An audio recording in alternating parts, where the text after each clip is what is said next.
Good morning friends. आज हम लोग क्या देखेंगे तो आरआरबी एनटीपीसी का जो एग्ज़ाम होने वाला है, तो एग्ज़ाम देने से पहले आपको क्या करना चाहिए कि पुराने साल के जो क्वेश्चन पेपर आए हैं उनका अध्ययन कर लीजिए और देख लीजिए और उसी हिसाब से आगे की तैयारी कीजिए। तो देखते हैं हम लोग, यह क्वेश्चन है आपका 2/4/2016 को पूछा गया था। 9 बजे से लेकर 10:30 तक का हुआ आरआरबी एनटीपीसी ग्रेजुएट का क्वेश्चन लेवल है। देखते हैं इसमें क्या है। यह उत्तर भी है, लेकिन इससे आपको यह पता चल जाएगा कि किस तरह से क्वेश्चन आते हैं और हम लोग इसी हिसाब से आगे की तैयारी करेंगे। तो पहला है, जॉन ने कहा, चलिए जॉन कह रहा है, हम लोग इसको यहाँ कहते हैं, कह दिया कि शेरोन, कोई शेरोन है, वो मेरी दादी के, तो इसका दादी कौन होगा, तो यानी एक इसके पिताजी या माताजी, और माताजी की या पिताजी, मतलब यहाँ यह पिताजी और माताजी, और यह दादी यानी ये दादी, मतलब जॉन की तीसरी पीढ़ी है। तो शेरोन मतलब शेरोन मेरी दादी के इकलौते बेटे की बेटी है। इकलौता बेटी मतलब कि इसकी दादी का इकलौता बेटा है मात्र। चलिए हटाते हैं। और जो इस बेटा का क्या है, तो शेरोन इकलौती बेटी है। चलिए शेरोन बेटी हो गई, तीसरा पीढ़ी में आ गया यह भी, यानी जॉन और शेरोन क्या हो गए, दोनों भाई बहन होंगे। तो शेरोन जॉन से कैसे संबंधित है, तो यह तो जॉन तो भाई है लेकिन ये बहन है, अर्थात यह ये सही है। आगे देखिए, एक 20 मीटर लंबी दीवार है या सीढ़ी है। चलिए हम लोग एक सीढ़ी बनाते हैं, यह खड़ी दीवार है और एक सीढ़ी है, इस पर सीढ़ी लगा दीजिए। यह सीढ़ी 20 मीटर इसका लंबाई है। चलिए यह समकोण त्रिभुज हो गया, तो यह 90 डिग्री है। जो 60 डिग्री का कोण बनाती है ज़मीन से, यह 60 डिग्री बनाएगा, तो यहाँ 30 डिग्री।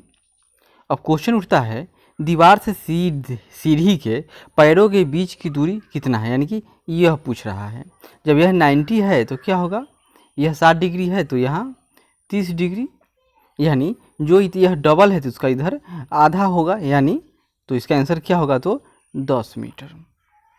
आगे बढ़ते हैं, जीवों और पर्यावरण के बीच की अन्योन्य क्रिया के वैज्ञानिक विश्लेषण और अध्ययन को क्या कहा जाता है, तो यह पारिस्थितिकी इकोलॉजी। यह आसान क्वेश्चन।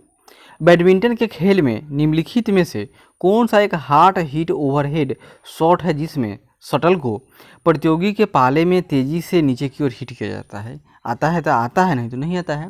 इसका होगा इसमें से, इसका मतलब क्या समझे कि हम लोगों को खेल कूद में जो प्रयुक्त होने वाले शब्दावली है वह भी याद करना होगा।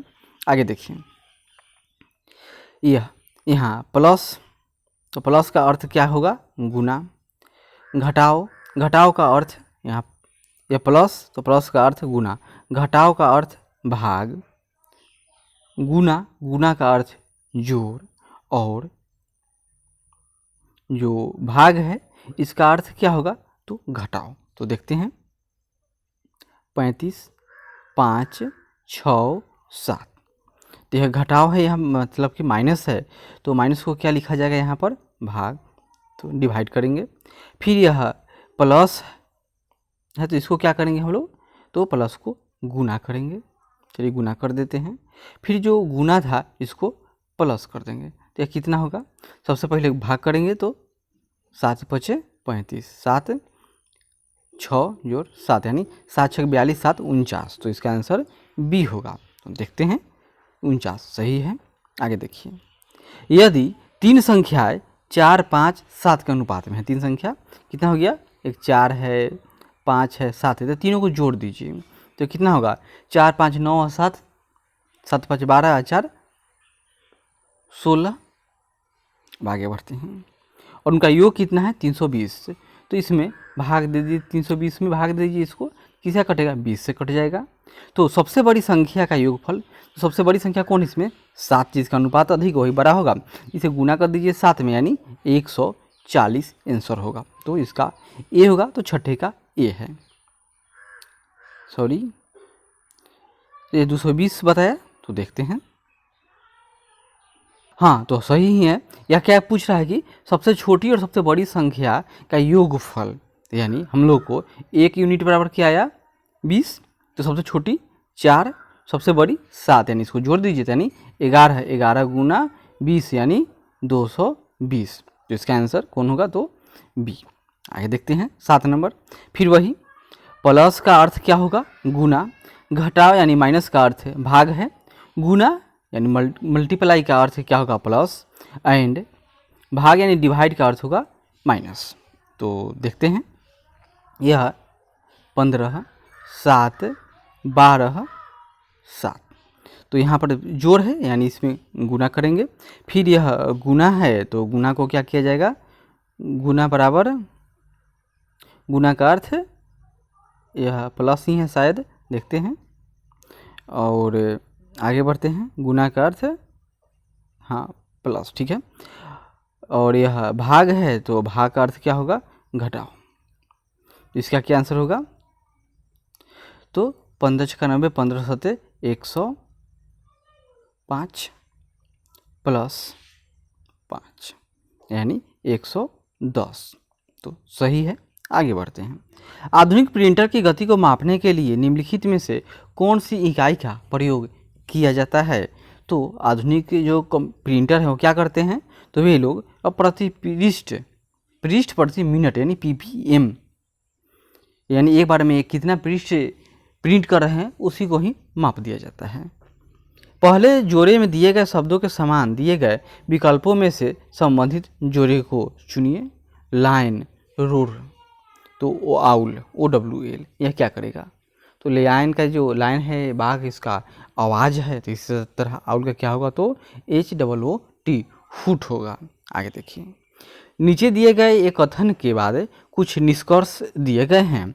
आपको इस कथन को सत्य मानना है, यानी अपना दिमाग नहीं लगाना है।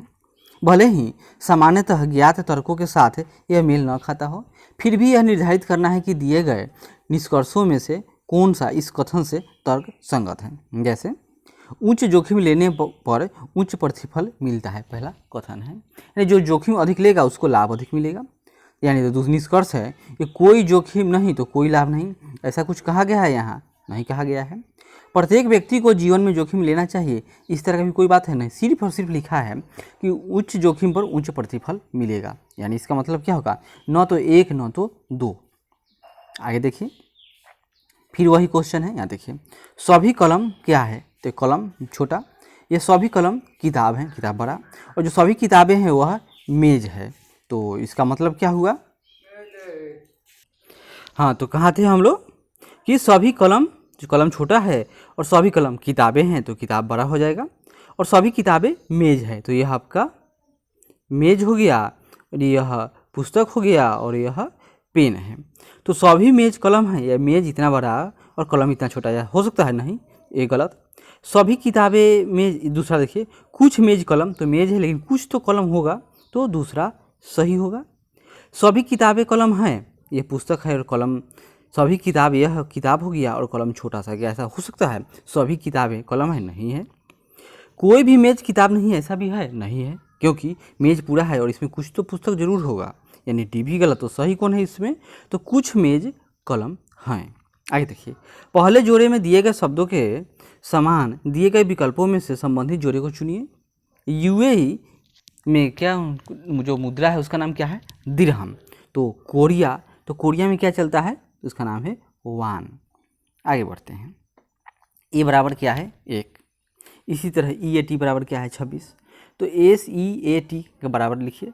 इसको कैसे बनाने का सबसे आसान तरीका कि या तो आप पूरा याद कर लीजिए, या नहीं तो कहीं भी जब एग्ज़ाम देने जाइए तो इस तरह से पूरा सीट लिख दीजिए, ABCD, फिर 5-5 के रोम इस तरह से लिख दीजिए, हो गया। अब इसको जोड़िए, जैसे ए बराबर 1 है तो ई 5वां होता है, टी बराबर 20 होता है तो 20 है, 1 21, और ई बराबर 5 यानी 26। तो इसी तरह है SEAT, तो टी बराबर 20, ए बराबर 1, ई बराबर 5, और ST यानी एस बराबर 19। तो कितना होगा? 19 1 20, 5 25, 20 45, यानी इसका आंसर 45 है। आगे बढ़ते हैं, निम्नलिखित में से कौन सा स्टेम सेल का एक प्रकार नहीं है? यानी स्टेम सेल मतलब क्या? जिससे क्लोन तैयार किया जाता है। कोई भी शरीर का एक कोशिका ले लीजिए और उससे पूरा का पूरा क्लोन ही तैयार कर दीजिए। तो यहाँ देखिए, नाभि रज्जु, सही, इसे भी हो सकता है, भ्रूण से भी हो सकता है, भ्रूणमूलीय यानी एम्ब्रियोनिक, इससे भी हो सकता है, लेकिन फैट से कुछ हो सकता है, नहीं होगा। फैट से नया क्लोन तैयार न होगा। आगे बढ़ते हैं। निम्नलिखित तालिका का अध्ययन करें और उस पर आधारित नीचे एक कंपनी की तिमाही बिक्री का डेटा दिया हुआ है। तो देखते हैं क्या है। यहाँ पर दिया हुआ है कि 14-15 के लिए कुल बिक्री कितना है। तो चलिए खोजते हैं 14-15। तो 14-15 में कुल बिक्री क्या है, यही ना कुल बिक्री है। चलिए इसको जोड़ दीजिए। तो 4 1 5 5 10 8 18 के 8 हासिल मतलब 1 होगा। तो 4 चौका 16 1 17 यानी 178 लाख होगा। तो इसका आंसर 3 का बी यानी 178 लाख। आगे बढ़ते हैं, फिर वही है, देखते हैं क्या पूछ रहा है। तो क्वार्टर है 12-13 और 13-14 में कंपनी की बिक्री का साल दर साल विकास प्रतिशत में कितना है। 12-13 और 13-14, चलिए देखते हैं। हाँ आगे। तो पहले आप 12-13 यहाँ तक और 13-14 यहाँ तक, इन दोनों को जोड़ दीजिए। तो देखिए 9 5 14 और 8 22 हासिल 2। तो 2 2 4 2 6 3 9 2 11 यानी 112 ही नहीं हुआ। एक बार और, 5 4 9 9 4 13 13 9 22 का 2 हासिल 2। तो 2 2 2 4 3 7 2 9 2 11 यानी 112 लाख। और यहाँ देखते हैं, यह है 6 2 8 8 है 9 17 17 3 20 20 का 0 हासिल 2। तो 2 3 5 3 8 3 11 और 3 11 3 14 यानी 140 लाख। तो अंतर कितना है। तो 12-13 से 13-14 में कितना अधिक बिक्री हुआ। तो 140 में से 12 अगर घटा देंगे 112 लाख, तो आपको कितना बचेगा, सॉरी हाँ 28 लाख। तो यानी 112 का 100/100% बराबर 28, यानी 28 गुना 100/112। तो क्या आंसर होगा, 8 20 चुका 80 और 8 चुका 32 यानी, फिर से लिखते हैं 28/112 गुना 100। तो 28 गुना 4 तो 112 और 4 से काट दीजिए, यानी 25% का उसका बिक्री बढ़ा है। तो 3 का आंसर सी सही है। आगे बढ़ते हैं। नीचे दिए गए तालिका का फिर अध्ययन कर, फिर पहले क्वेश्चन देख लीजिए। 13-14 के लिए प्रति तिमाही औसत बिक्री क्या है। 13-14, चलिए खोजते हैं। यही 13-14 है। तो 13-14 में कुल बिक्री कितना है उसका, 6 2 8 है, 3 11 9 20 का 0 हासिल 2।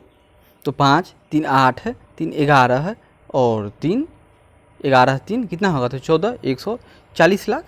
और कुल कितना है, तो प्रति तिमाही की बात है तो 1 2 3 4 से इसको भाग दे दीजिए। तो कितना आएगा आपका, तो 4 3 12 और फिर 2 बचेगा तो 6 का 18 यानी 36 दशमलव समथिंग आना चाहिए। तो इसका आंसर देखते हैं, सॉरी 35 लाख है ना, 13-14। तो 13-14 कहाँ है ना, यहाँ से कर यहाँ तक, ठीक है 13-14। तो 3 9 3 12 2 14 6 20 का 0 हासिल 2। तो 5 3 8 3 11 और 3 14 में 4 से भाग देंगे तो क्या होगा, हाँ सही है 35 से कट जाएगा, सही हो गया। आगे बढ़ते हैं। महान सम्राट अशोक किस वंश के थे। ये तो बहुत आसान क्वेश्चन है, मौर्य वंश। इस तरह के भी क्वेश्चन आते हैं। आगे देखिए, ए और बी एक साथ मिलकर किसी काम को 40 दिन में कर सकते हैं। उसी काम को करने, उनके काम के करने का जो दर है वह 8-5 है, यानी ए 8 काम करेगा तो बी 5 काम, यानी दोनों मिलकर 11 काम करेगा। और कुल कितने दिन में, 40 दिन में, यानी 11 गुना तो 40 दिन में। तो कुल काम कितना हुआ, तो 8-5 13 ना होगा, हाँ 13। तो कुल काम 40 दिन में, यानी कुल काम क्या था, 520 काम था। तो क्वेश्चन है, ए अकेला उसी काम को कितना दिन में करेगा। ए अकेला एक दिन में 8 यूनिट करेगा, तो 8 से भाग दीजिए तो क्या होगा, 8 6 48 और 8 5 यानी 65 दिन में। तो इसका आंसर देखिए 65 है। निम्नलिखित मस्जिदों में से किसका निर्माण मुगल सम्राट शाहजहां द्वारा किया गया था? तो शाहजहां तो बहुत बड़ा निर्माण करता था, उसने तो बहुत कुछ बनाया। तो यहाँ पूछ रहा है कि उसने क्या, तो दिल्ली में जो जामा मस्जिद है वो अभी शाहजहां ने ही बनवाया था। श्रीलंका को किस वर्ष डोमिनियन ऑफ सिलोन के रूप में स्वतंत्रता प्रदान की गई थी? भारत के 1 साल बाद, 1948 की बात है, जब अंग्रेजों को भारत छोड़ना पड़ा तो धीरे धीरे उन्होंने सबको छोड़ दिया। एक समकोण त्रिभुज तो ऐसा होता है। यह पूछ रहा है कि उसका क्षेत्रफल कितना है? तो 30 सेंटीमीटर स्क्वायर। उसका ऊंचाई आधार से 7 मीटर अधिक है, यानी कि जो ये वाला हब्बा ये बड़ा है, छोटा होगा, यानी यह x होगा तो यह x प्लस 7 होगा, तो उसका आधार यानी ये x बताइए, सिंपल। और इसका क्षेत्रफल हम जानते हैं कैसे निकलता है, 1/2 इंटू बेस यानी आधार इंटू हाइट। सिंपल, इसमें दिमाग मत लगाइए, इसमें क्या करें, सिंपल जो 4 है इसमें से तो कोई आंसर होगा। सिंपल 30 क्षेत्रफल है बराबर 1/2 इंटू आधार, हमको क्या निकालना है, आधार निकालना है। तो सिंपल किसी को भी ले लीजिए, एक से ही शुरू करेंगे। सिंपल तो 5 गुना x मान लेते हैं इसको, तो क्या होगा, इसको यहाँ लाइए तो यहाँ पर 60 होगा, 60 इंटू 5x यानी x बराबर 12। मतलब हम लोग का क्या निकल गया, तो हम लोग का जो ऊंचाई है वह 12x, अतः आधार क्या हो जाएगा, तो आधार आपका 7 मीटर कम तो 5 मीटर। वैज्ञानिक नाम कहाँ गया, वैज्ञानिक नाम होमोसेपियंस का अर्थ क्या है? तो इसका मतलब होता है बुद्धिमान आदमी। दी गई संख्याओं के लिए निम्नलिखित में से कौन सा सही क्रम है? सिंपल, इसको निकालने का क्रम क्या है, चारों में तो लगभग एक ही डिजिट दिया रहता है, उसका हेरफेर है, तो हम लोग को सिंपल एक सही क्रम में इसको व्यवस्थित करना है। तो क्या करें, किसी एक सौ को ले लीजिए आराम से, इसमें 21 से 13 में भाग दीजिए, इसी तरह 97 से 57 में भाग दीजिए, और भाग कैसे दिया जाएगा, यहाँ पर जीरो लिख पहले पॉइंट करेंगे और 130 से, इस तरह ये 6 तो 20 छग 126, यह 6 होगा पॉइंट। इसी तरह से सबको भाग दे दीजिए, और उसमें जो सबसे बड़ा हो सबसे बाद में लिखेंगे, सबसे छोटा सबसे पहले, तो इसका आंसर डी है, यानी सबसे जो छोटा है इसमें वह 36/79 है, उससे छोटा तो 52/94, और सबसे जो बड़ा है वह 23/21 है। निम्नलिखित में से किस देश को 2011 में स्वतंत्रता प्राप्त हुई थी? तो यह उस समय की घटना है जब दक्षिणी सूडान अलग हो गया था। स्टूडेंट को क्या लिखा गया, तो NVPFZPO। तो इसी तरह टीचर को क्या लिखेंगे, तो स्टूडेंट S, तो यह N हो गया। तो देखेंगे इसमें कितना चेंज हो रहा है, तो यह प्लस या माइनस में होगा, मतलब एक S तो यह प्लस में जाएगा चाहे माइनस में आएगा। इसी हिसाब से जो समीकरण फॉलो यह करेगा वही यह भी फॉलो करेगा, तो इसी हिसाब से क्या आंसर होगा, तो यह मतलब OGVECGM इसका आंसर होगा। आगे बढ़ते हैं। कंप्यूटर के निर्माता या उपयोगकर्ता द्वारा एक प्रोग्राम किए जाने के बाद निम्नलिखित में से किसे संशोधित नहीं किया जा सकता है? या रोम की बात हो रही है, यानी रीड ओनली मेमोरी। दो धनात्मक संख्याओं का अंतर है, दोनों धनात्मक संख्या है, उसका अंतर यानी एक x होगा एक y, और डिफरेंस 50 है। दोनों का अनुपात क्या है, तो एक 7 होगा तो दूसरा 2 होगा, 7-2 के दोनों अनुपात में हैं। क्लियर है? तो दोनों संख्याओं का गुणनफल ज्ञात कीजिए।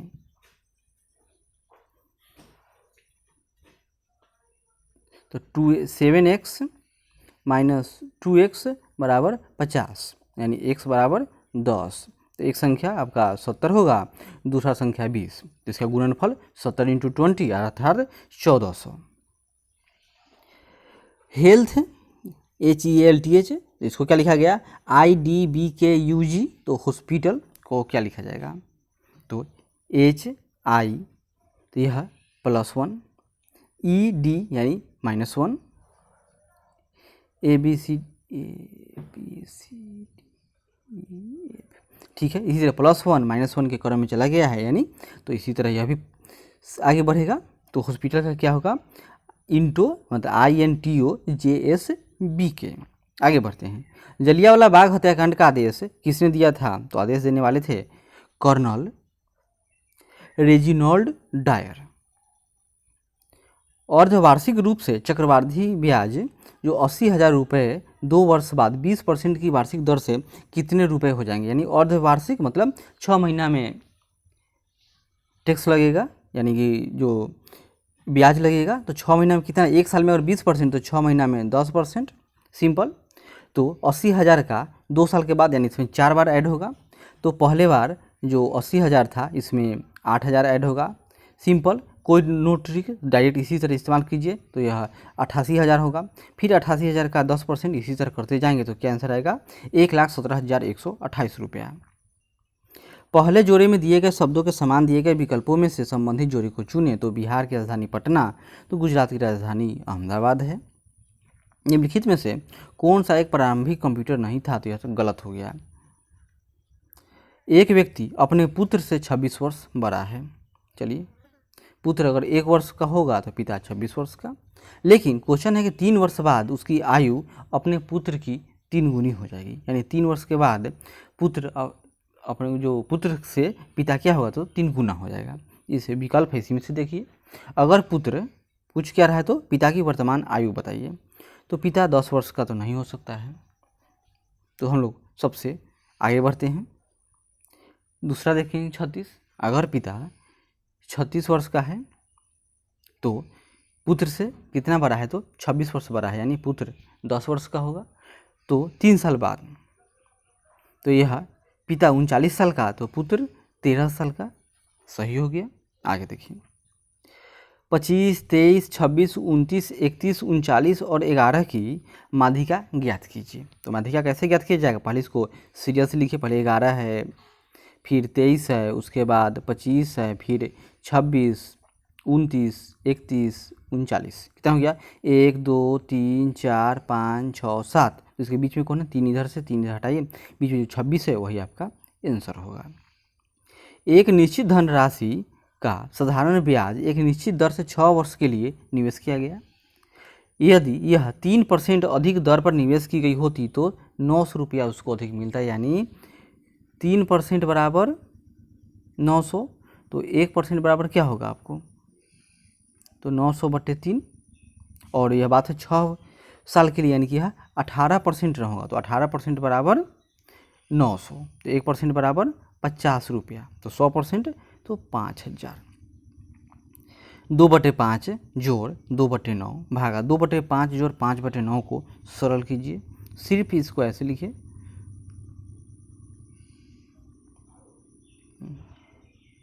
2/5 जोड़ 2/9 ब्रैकेट, और यहाँ पर फिर लिखिए 2/5 जोड़ 5/9, तो क्या होगा 9×5 = 45। तो यहाँ पर होगा 45 और यह 9 है तो 18, और यह हो जाएगा कितना, तो 5 है तो 9 तो 2 18, यही ना होगा, 9 2 18। 1 मिनट, हाँ, तो यह कैसे बनेगा, सिंपल है।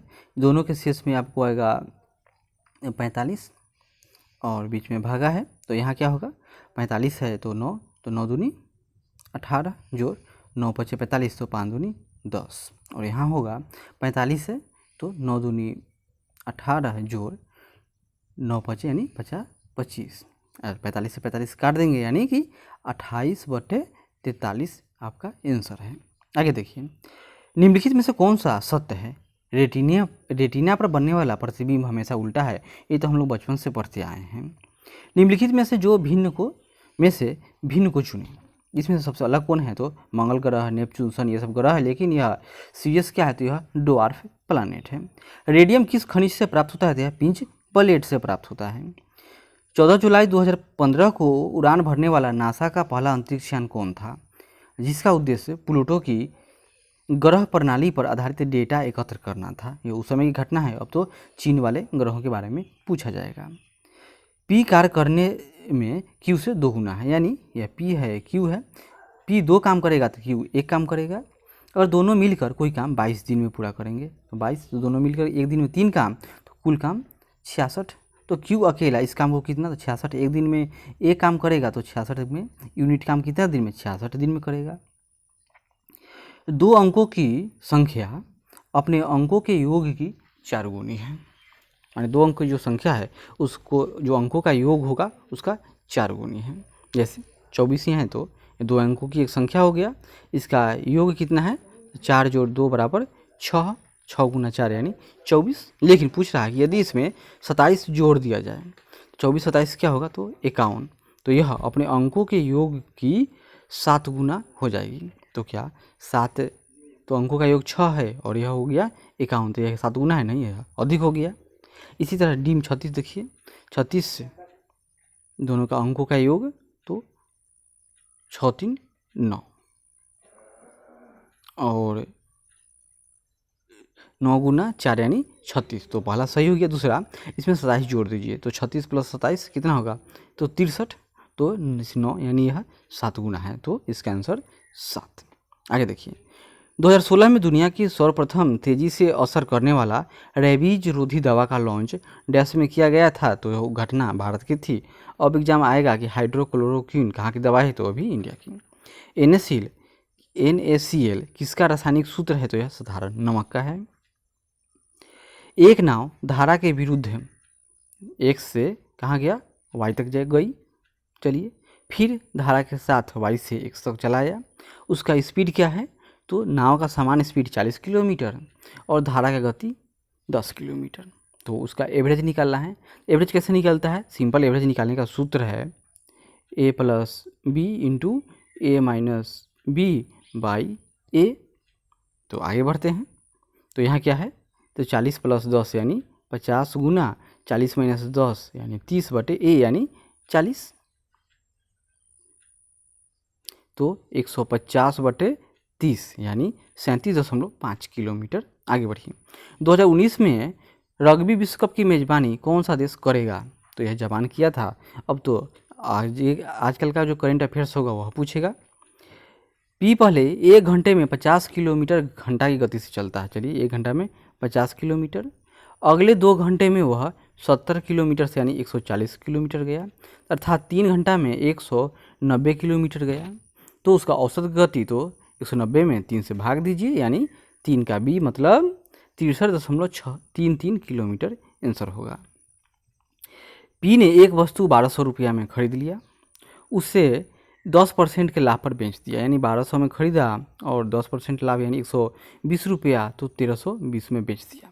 यदि 1380 में बेचता तो बेची गई वस्तु पर उसको लाभ कितना प्राप्त होता, तो यानी सिंपल, तो 1200 का x बाई 100% बराबर 180।